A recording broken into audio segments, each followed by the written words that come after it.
Com o declínio do mercado negreiro, ex-escravos e outras parcelas da população acabaram se fixando em fundos de vale e em costas de morros, que, por estarem dentro da cidade, ficavam mais próximos do mercado de trabalho.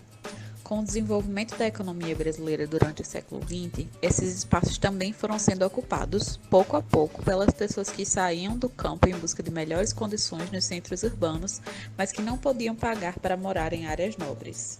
O tempo fez crescer o número de favelas no Brasil, sem que, no entanto, o Estado oferecesse a infraestrutura apropriada, com acesso a saneamento básico e segurança, por exemplo.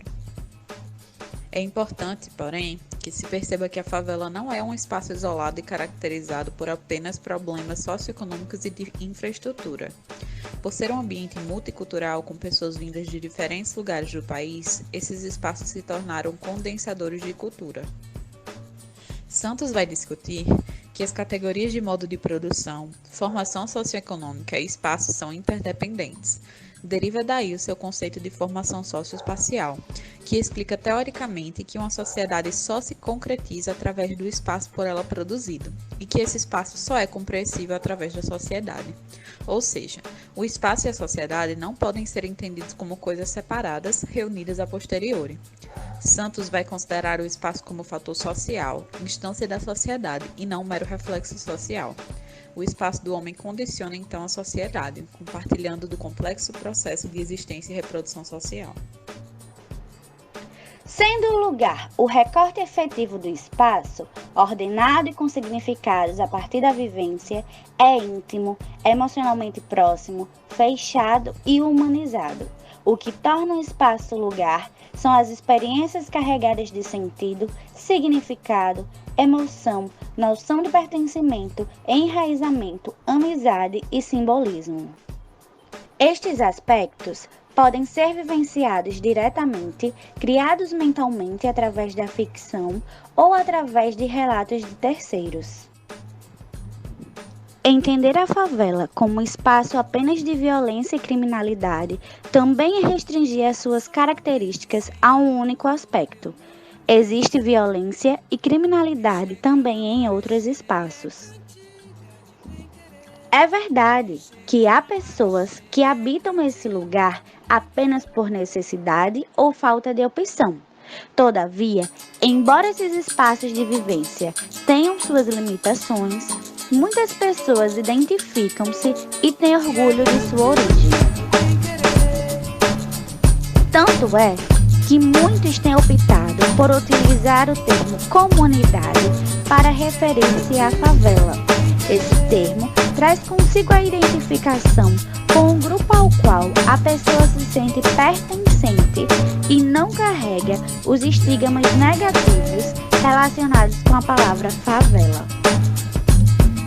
A paisagem pode ser compreendida como aquilo que é visível, mas também pode ser figurada como um conceito cultural e sistêmico.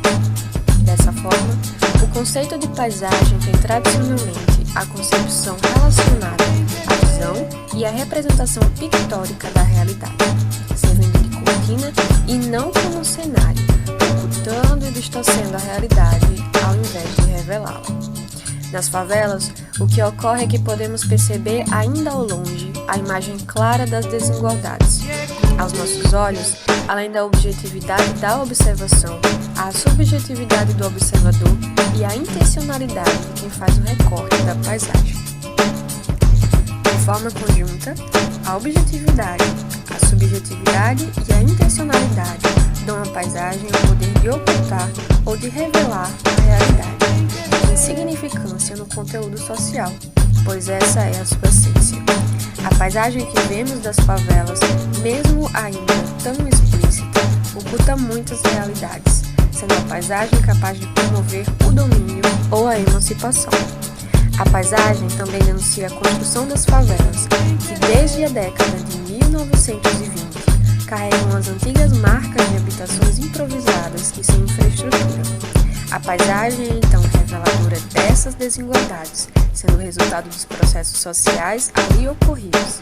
Ela reserva características da sociedade que a criou e possui, na sua essência, o tempo histórico materializado em meio aos processos atuais.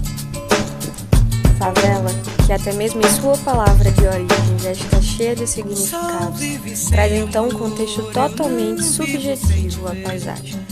Na realidade, a paisagem é um entremeio entre o mundo das coisas e o da subjetividade humana.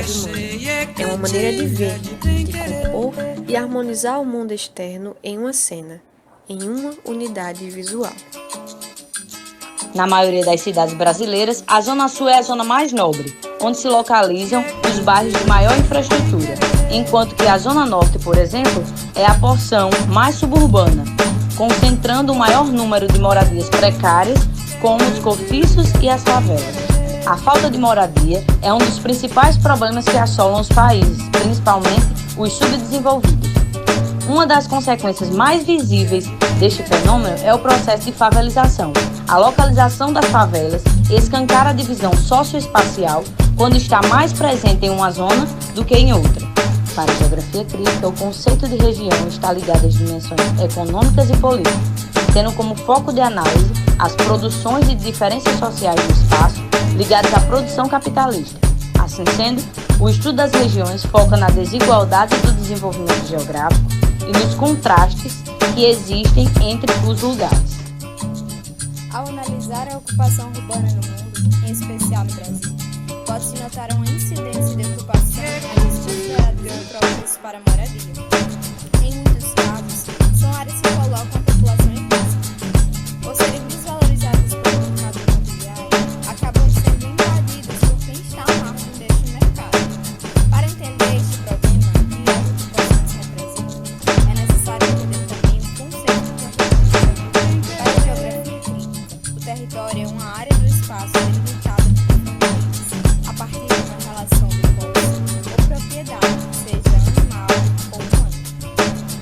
Esse conceito sofreu muitas alterações ao longo da história, mas hoje sabemos que o conceito de território abarca também relações de interesse no espaço e a atuação de grupos sociais em diferentes escalas, ou seja, passou-se a considerar a apropriação do território como uma questão, seja na forma de domínio ou na forma de exclusão.